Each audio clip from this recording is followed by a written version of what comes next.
हम जिंदगी कोना कोना जखम दिले सनम के खोज ले दोसर बलम के पैसा के चलते हमरा भूल गई तू गे छौरी धोखेबाज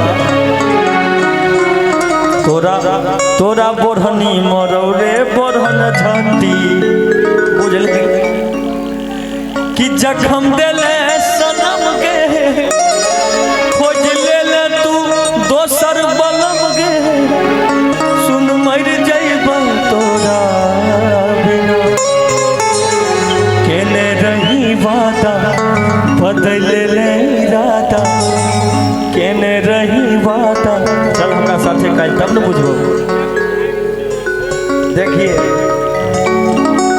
ये आईने जो तुम्हें कम पसंद करते हैं वो जानते हैं कि तुम्हें हम पसंद करते हैं, लेकिन एक एक बात है कि एक एक दिल मंगवैया हजार बार कि जखम दिले सनम के खोज ले दोसर बलम के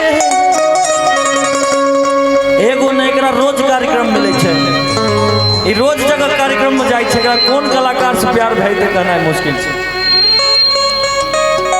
कभी सकल जी कभी शिवेश जी कभी धनंजय जी कभी रितेश पांडे कभी कल्लू जी कभी पवन सिंह सबसे प्यार करना है सबसे गला मिलना है। प्याज कल परसों के कायल न रहे भुला गइलू वैसे जैसे भाई न रहे जा जई भूत जा ए सनम देख के जिंदगी भर खा तेरे जख्म जनी सोचा हमरा बारे में हमरा खातिर मैल न ई प्यार कल परसों के प्यार कल परसों के कायल न रहे कैलू ऐसे कायल न रहे प्यार कल परसों के कायल न रहे कैलू ऐसे पलट के देखब ना थे कब ना आया पलट के देखब ना सपनों में जरी देखब ना बर्बाद करके दिए लुआ नाम से बदनाम भइली रानी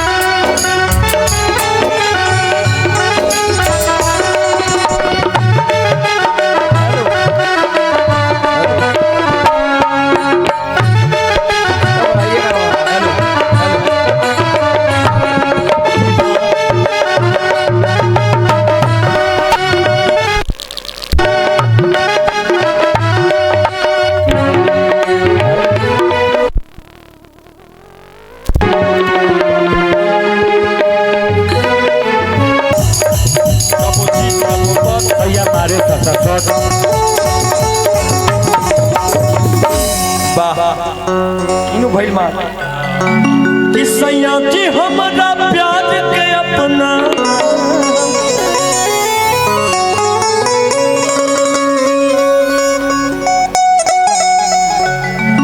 सोनरा के दुकान पर वाह फरमाइश है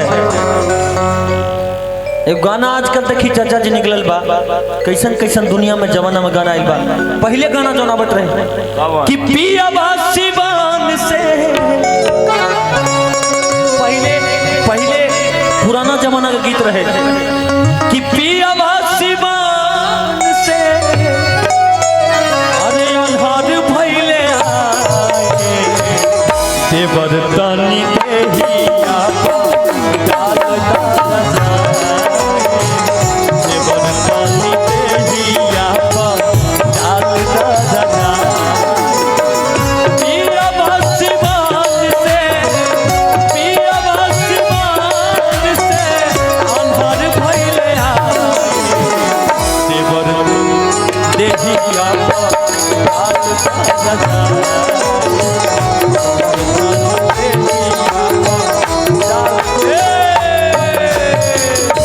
पुराना जमाना में गाना, लेकिन आज के जमाना में कब कि पतिया नतिया पटना बा।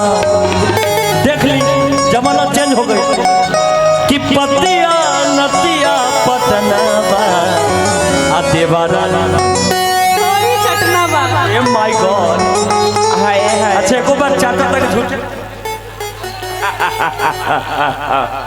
कि मालिक हमर कि घर में घटत घटना ग्रीन रूम में घटत घटना आ देवारा ओ घटना बा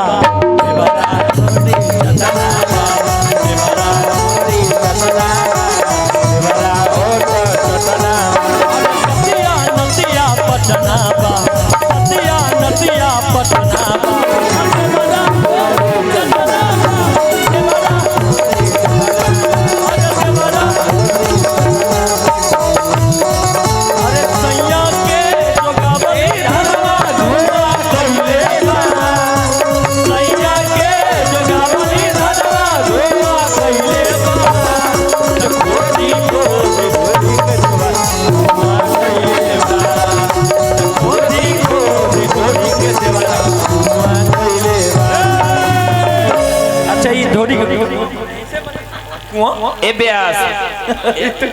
ब्यास जी, ये कौन सिस्टम? अच्छा ये बताइए ब्यास जी कि खोथी खोथी ढोरी के देवारा कुआं कैसे बताइए? हेलो हेलो शिवेश भैया, कुआं नहीं, इनकी बनावट देख के मुझे कुछ बात याद आई। ये छोटकी कुआं कि गोर बदन का दराइल जोबन, छोटकी कमर कमानीदार है, छोटकी बाछी तरफ गई गाछी। ए ब्यास ये छोटकी कुआं बा, छोटकी कुआं कि गोर बदन का दराइल जोबन हई कमर कमानीदार है।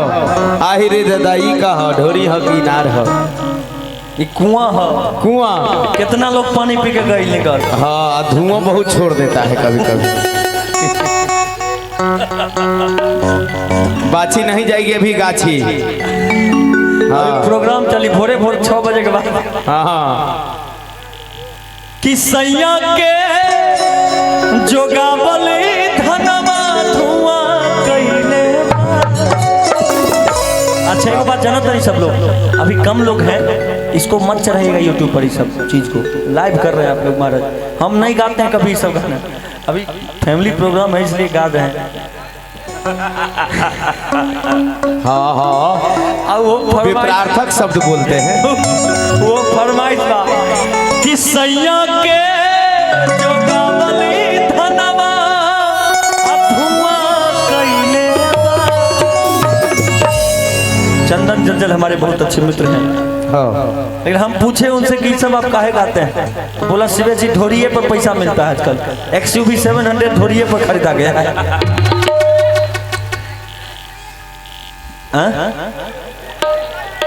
ढोरी में लोढ़ी ये तो देखने में एक्शन है, देखे के छोट मोटा लीले के गुल्लर। कि सैया के जोगावल धनवा धुआं कइले त खोदी खोदी